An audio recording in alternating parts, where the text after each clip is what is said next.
मैं गागर सागर पत्रिका के लेखक और गागर सागर हिंदी क्लास में आपका हार्दिक स्वागत अभिनंदन करता हूँ। पिछले वीडियो में हम लोग देखा कि साहित्य लेखन स्टार्ट किए थे। साहित्य लेखन में जो हम सर्वप्रथम प्रयास जो किया था गारसा तासी ने जो इतिहास लिखा था इस्तवार दलाल हिंदुस्तानी नाम से, जो फ्रेंच या फ्रांसीसी भाषा में लिखा गया था, जिसमें 738 कवियों को हिंदी और उर्दू कवियों को मिला करके लिखा इन्होंने। और इनका जो हिंदी अनुवाद लक्ष्मी सागर वासणे ने हिंदू साहित्य का इतिहास 1952 में आकर किया था। तो जो कमियां थी इसको नकार। इसके बाद जो दूसरा प्रयास साहित्य लेखन का किया वो शिव सिंह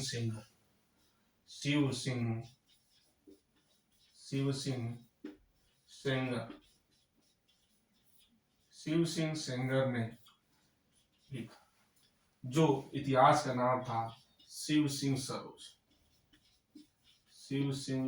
सरोज नाम से इन्होंने इतिहास लिखा था। शिव सिंह सरोज नाम से कब यह था? 1883 से। जो दूसरा प्रयास इन्होंने किया था शिव सिंह सेंगर ने, शिव सिंह सरोज नाम से सन 1883 में लिखा गया था, जिसकी भाषा क्या थी? इसकी भाषा हिंदी थी। इसकी भाषा क्या थी? हिंदी। और जो पद्धति थी इसकी पद्धति वर्णानुक्रम पद्धति,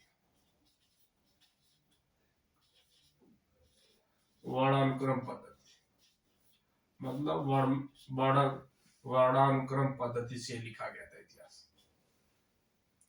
यह प्रश्न एक बहुत महत्वपूर्ण पूछा जाता है कि हिंदी भाषा में लिखा जाने वाला हिंदी साहित्य का पहला इतिहास कौन था? तो यही था, हिंदी भाषा में लिखा जाने वाला, हिंदी भाषा में लिखा जाने वाला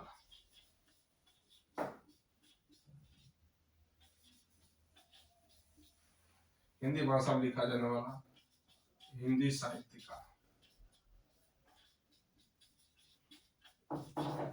का पहला इतिहास, हिंदी भाषा में लिखा जाने वाला हिंदी साहित्य का पहला इतिहास।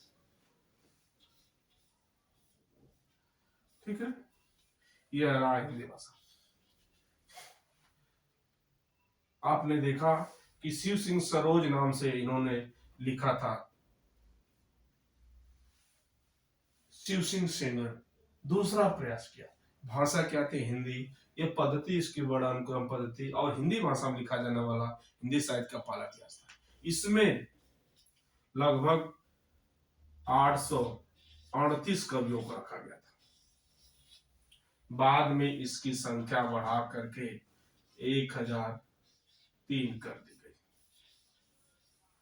अब वर्तमान में 1003 कवियों को रखा गया इसमें। ठीक है, इसमें एक कमी यह थी कि यह युगीन प्रवृत्ति का अभाव था।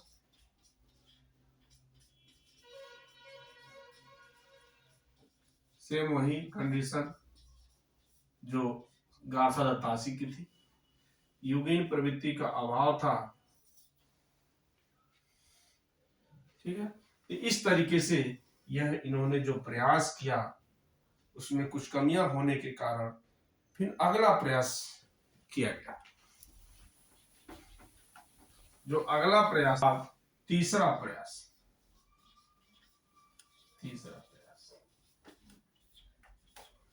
तीसरा जो प्रयास किया George Abraham Gierson.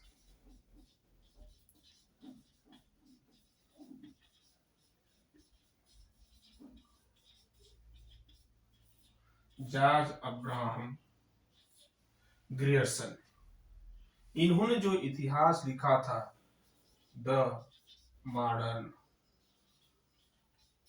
Vernacular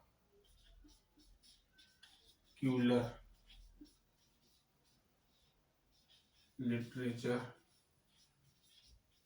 of Hindustan,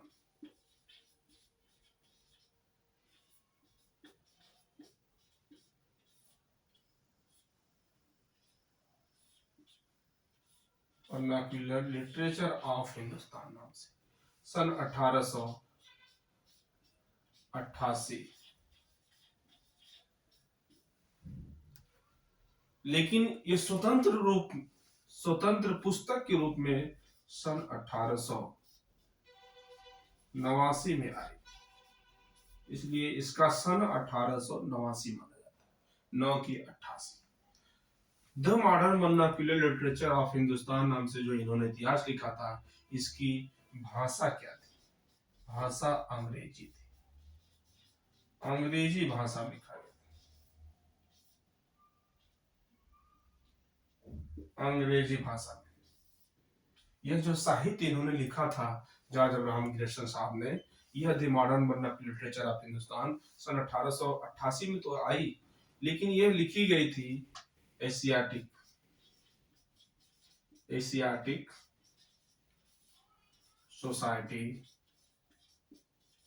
society of Bengal की पत्रिका विशेषांक के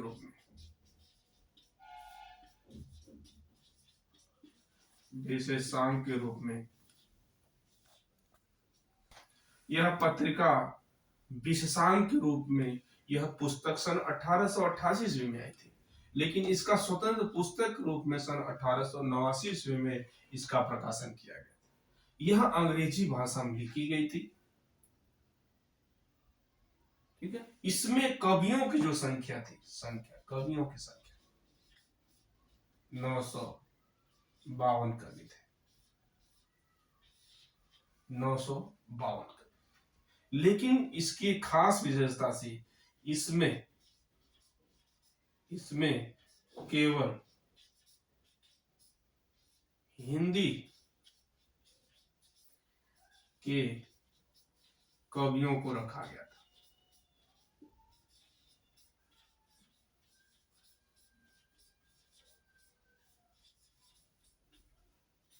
इसमें केवल हिंदी के कवियों को रखा गया था। 952 जो कवि रखे गए थे, यह केवल हिंदी कवियों को रखा गया। और यह जो इन्होंने इतिहास लिखा था, यह एक कालानुक्रमानुसार काल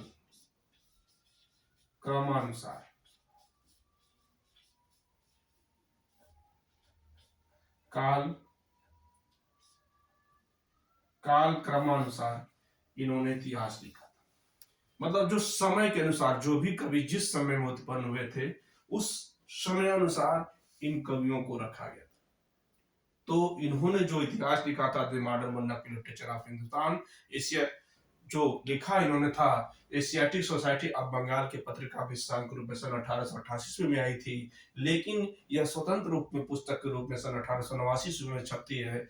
और यह भाषा इसकी जो थी, ये जिस भाषा में लिखा गया था वह अंग्रेजी भाषा में लिखा गया था। और इसमें कवियों की संख्या कितनी थी? 952 कवियों को रखा था। ये इसमें केवल सारे जितने भी कवि 952 रखे गए हैं, सारे हिंदी के कवियों को इंक्लूड किया गया था। और यह जो पद्धति इसकी थी, काल क्रमानुसार थी। इसकी एक खास विशेषता, इन्होंने, आप जानते होंगे, एक प्रश्न आता है कि भक्ति काल को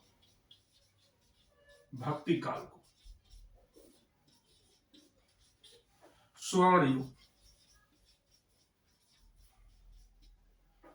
युग का नाम दिया था। स्वर्ण युग इन्होंने ही कहा। भक्ति काल को स्वर्ण युग कहने वाला अगर कोई कवि था तो यह थे जॉर्ज अब्राहम ग्रेसन।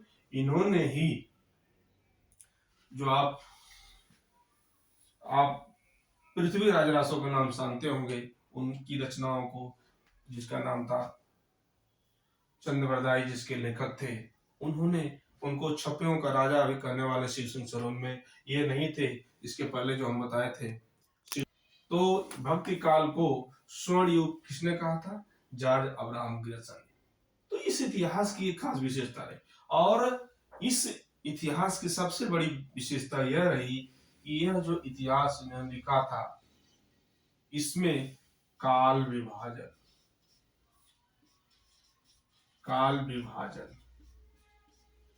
व नामकरण का सर्वप्रथम प्रयास किया। मतलब जॉर्ज अब्राहम ग्रेसन ने अपने इतिहास में जो इसके पहले जो प्रयास किया गार्सा दत्तासी और शिव सिंह सेंगर ने, उनकी यही कमी थी कि वह लोग जो थे अपने इतिहास में काल विभाजन और नामकरण की पद्धति को नहीं अपनाए थे। इनकी एक खास विशेषता थी जॉर्ज अब्राहम ग्रेसन साहब की, इन्होंने काल विभाजन और नामकरण का सर्वप्रथम प्रयास किया था। यह सबसे बड़ी विशेषता इनकी रही। और अगली बात जो कि यह जो the modern vernacular literature of Hindustan जो इन्होंने लिखा था, चूंकि अंग्रेजी भाषा था, इसका हिंदी में अनुवाद हिंदी में अनुवाद हिंदी में अनुवाद किशोरीलाल गुप्त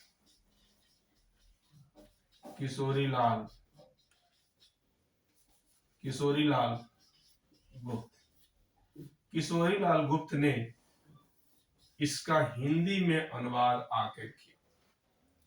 अभी आपने देखा, इसके पहले हम बताए थे कि जो गार्सा दत्तासी थे, हिस्toire de la littérature हिंदुस्तानी नाम से जो लिखा था, उनके इतिहास चूंकि फ्रेंच या फ्रांसीसी भाषा में था, उनके इतिहास को भी एक अनुवादक थे जिसका नाम था लक्ष्मी सागर वासुदेव ने हिंदू साहित्य के इतिहास नाम से किया था।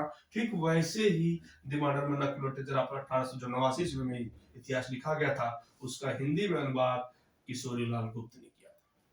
ठीक, तो इन्होंने सर्वप्रथम जो प्रयास किया अपने इतिहास में काल विभाजन और नामकरण का किया। आपने देखा इनकी संख्या कितनी थी, कवियों की 952 थी। इसमें केवल हिंदी के कवियों को 952 रखा गया। और यह जो इतिहास लिखा गया है वो किस क्रम पद्धति में लिखा गया है, काल क्रम अनुसार। जो भी जिस कवि जिस समय में आए उसके क्रम के अनुसार इस साहित्य में इनको रखा गया था। और इसमें 952 कवि, और यह जो इतिहास लिखा गया था अंग्रेजी भाषा में था, जो एशियाटिक सोसाइटी ऑफ बंगाल के पत्रिका विशाल के रूप में the modern vernacular literature of Hindustan नाम से 1888 में लिखी स्वतंत्र पुस्तक के रूप में। यह बार बार क्वेश्चन कंफ्यूजन पैदा करता है कि सन 1889 है कि 88। तो यह ध्यान रखिएगा इस बात को, चूंकि the modern vernacular literature of जो हिंदुस्तान लिखा गया था वो पुस्तक के रूप में 89 में, लेकिन छपी थी 88 में, लेकिन पुस्तक के रूप में इसकी छपाई सन 1889 में। इसलिए इसका अगर सन पूछे 89 तो अब 89 मारेंगे, न कि 88। इस बात की बात ध्यान रखिएगा। इसके बाद हम आते हैं चौथा प्रयास मिस्र बंधुओं का।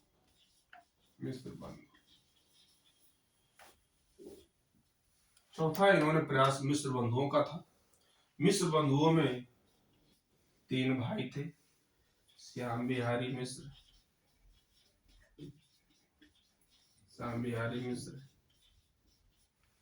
सुखदेव बिहारी मिश्र।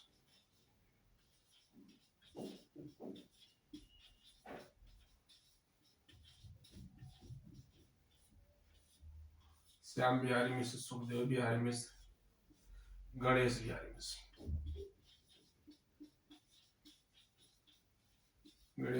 मिश्र। तीनों मिस्र बंधु विनोद के नाम से जाने जाते हैं। इसमें ये ध्यान रखिएगा, एक कमिश्नर थे,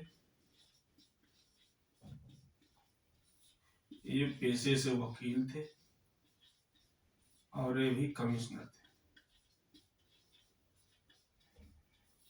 मतलब 2 लोग इसमें कमिश्नर थे और एक आपके वकील थे पेशे से।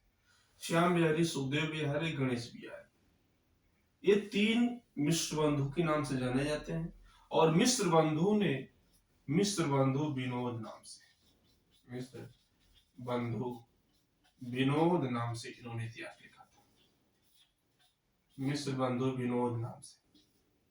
ठीक है, और इसमें भाग कितने थे? 4 भाग थे। इसके 4 भाग थे, जिसके प्रथम 3 भाग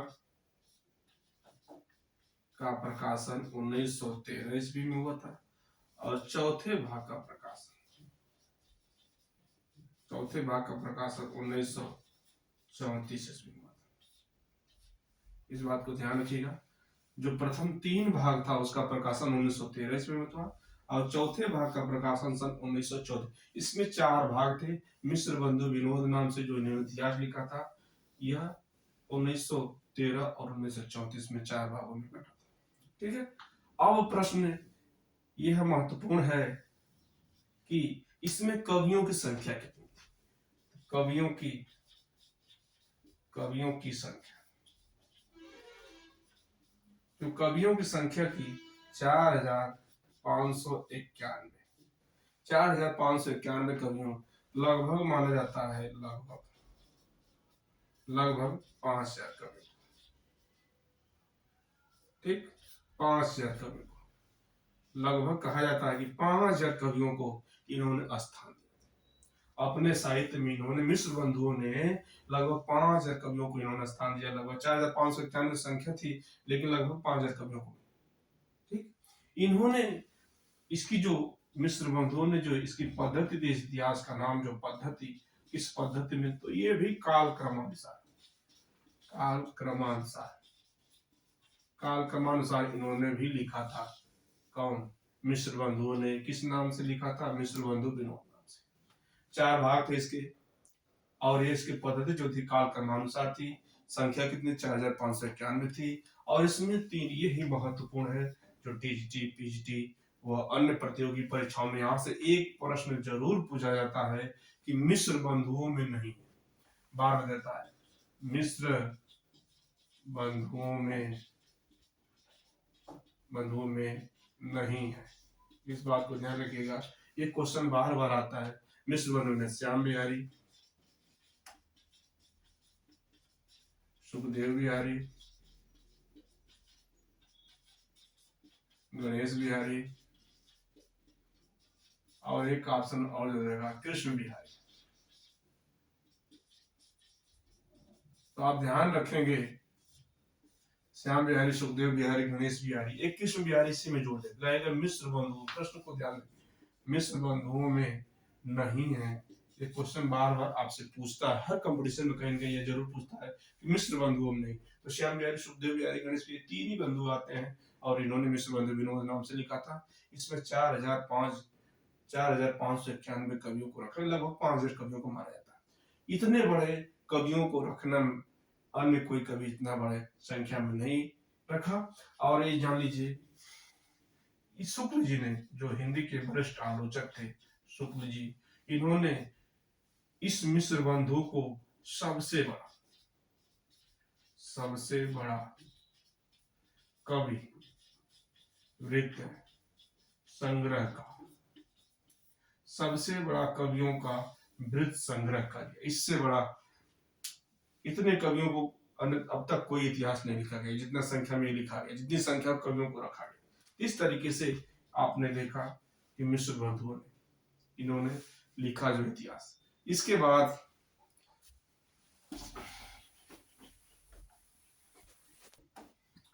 अगला प्रयास रामचंद्र शुक्ल का रहा।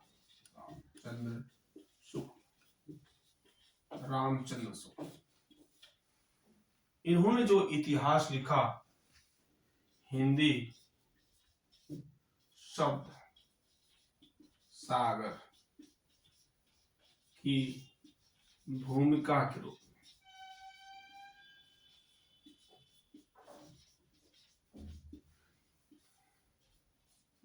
हिंदी शब्द सागर की भूमिका के रूप में, यह बार बार क्वेश्चन आता है यहां से कि इन्होंने जो इतिहास लिखा, हिंदी साहित्य का इतिहास, हिंदी साहित्य का इतिहास, हिंदी साहित्य का इतिहास, इन्होंने जो हिंदी साहित्य का इतिहास लिखा था, किसकी भूमिका के रूप में लिखा था? ये क्वेश्चन बार बार आता है। 1900 हिंदी शब्द सागर की भूमिका के रूप में लिखा गया था। हिंदी साहित्य का इतिहास हिंदी शब्द सागर की भूमिका के रूप में लिखा गया 1929 में रामचंद्र शुक्ल के द्वारा। और इन्होंने जो इतिहास ग्रंथ लिखा, वही इतिहास प्रमाणित माना जाता है। इन्होंने जिसको जो मान लिया, इन्होंने कहा कि हिंदी का पहला उपन्यास कौन है, हिंदी की पहली कहानी कौन है, जो भी इन्होंने माना वही प्रमाणिकता आज सिद्ध होती जाती है। इसलिए इनके इतिहास को, जो हिंदी साहित्य का इतिहास इन्होंने लिखा था, वही प्रमाणित ग्रंथ माना जाता है। अब इन्होंने जो इतिहास लिखा था, 900 वर्षों का इतिहास, और 1000 कवियों 1000 कवियों को लेकर लिखा गया।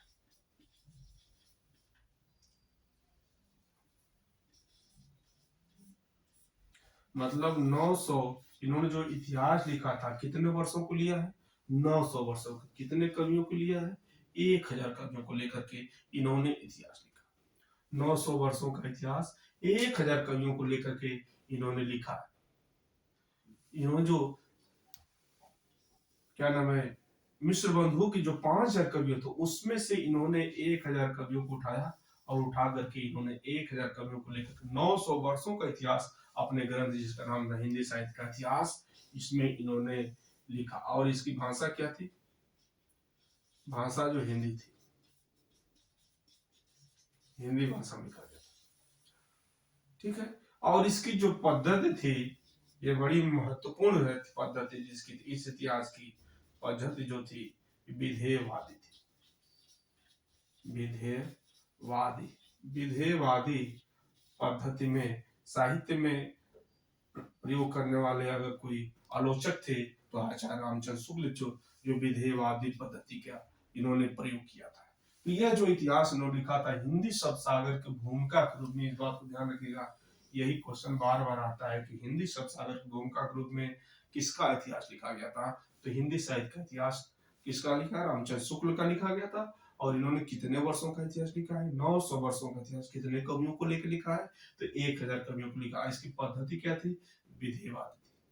इन्होंने खुद कहा है कि मैं जो जो इतिहास लिखा है, हिंदी साहित्य का इतिहास, वो कई कवियों के इतिहास को उठा करके हमने चुन के रखा, जिसमें से पहले आते हैं आपके मिश्र बंधुओं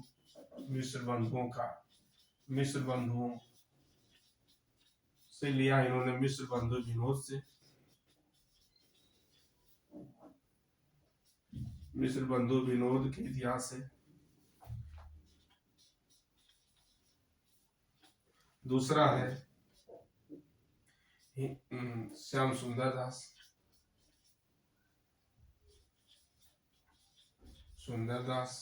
श्याम सुंदर दास की रचना है हिंदी कोविद रत्नमाला।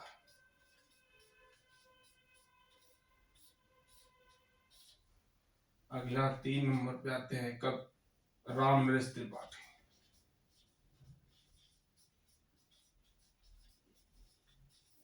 इन्होंने लिखा कविता कौमुदी।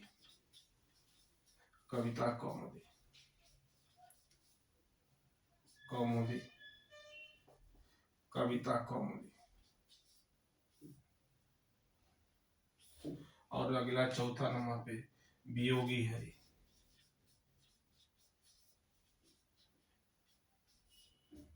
वियोगी हरि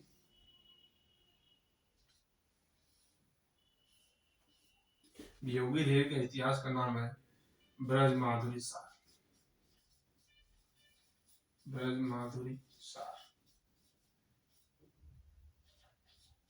ये जो 4 इतिहास ग्रंथ आपके सामने दिख रहे हैं, इस इतिहासों से इन्होंने कहीं रीति काल को उठाया है, कहीं भक्ति काल को कुछ मैटर उठाया है, कुछ जैसे मतलब इन चारों इतिहासों से अपने रचनाओं में जो रचना किया इन्होंने हिंदी साहित्य का इतिहास, उसमें कुछ मैटर उठा के इन्होंने इस साहित्य में रखा। ये 4 कवियों को ध्यान रखिएगा। प्रश्न अगर पूछ दे आपसे, रामचंद्र शुक्ल ने जो इतिहास ग्रंथ लिखा है, वो कहाँ से, किन किन कवियों से लिया, तो इस बात को ध्यान रखिएगा। मिश्र बंधुओं का जो मिश्र बंधु विनोद किस इतिहास उन्होंने ग्रंथ उठाया है, तो मिश्र बंधु विनोद से लिया है कुछ मैटर, कुछ हिंदी कोविद रत्नमाला से लिया है, कुछ कविता कौमुदी से लिया है, कुछ ब्रज माधुरी सार से।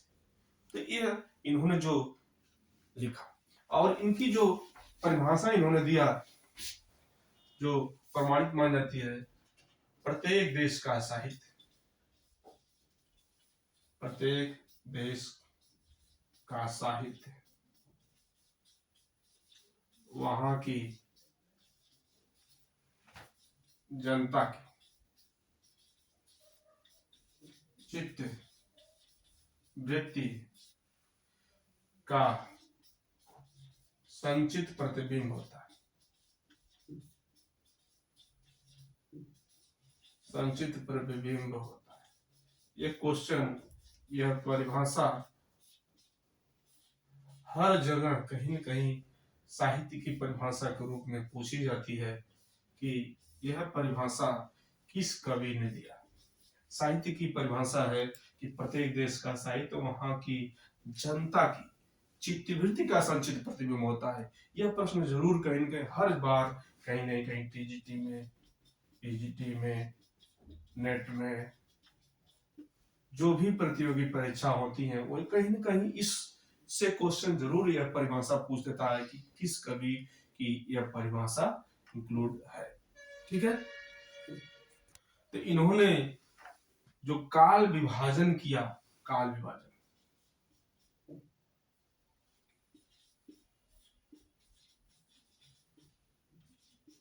इन्होंने जो काल विभाजन किया वो सर्वप्रथम दो भागों में बांटा। एक निर्गुण धारा,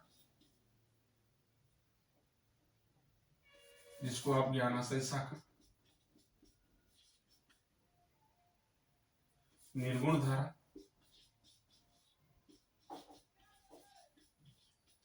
दूसरा सगुण धारा। सगुण धारा,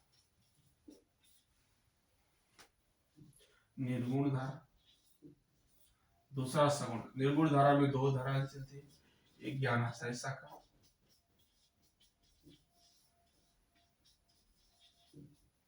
दूसरा प्रेमाश्रय शाखा। प्रेमाश्रय शाखा, इस धारा में दो धारा चलते थे, एक राम भक्त शाखा,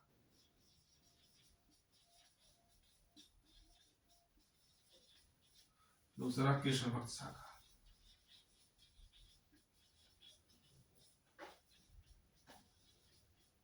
इन्होंने इस काल को डिवाइड किया, भागों में बांटा। ज्ञानाशय शाखा को संत काव्य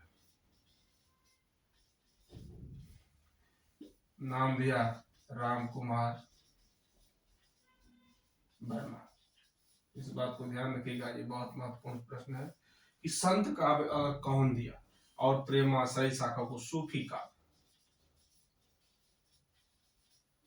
यह दो नाम राम कुमार वर्मा ने दिया। संत काव्य ज्ञानाशय शाखा को संत काव्य कहा, प्रेमाश्रय शाखा को सूफी काव्य कहा।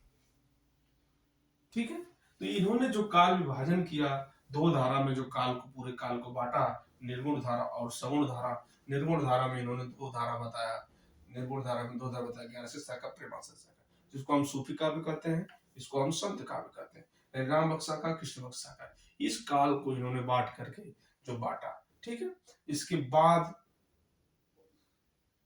अन्य भी ग्रंथ लिखे गए, इनके बाद भी तमाम ग्रंथ लिखे गए हैं, जिसको हम अगली वीडियो में लेकर उपस्थित होंगे। तब तक के लिए धन्यवाद।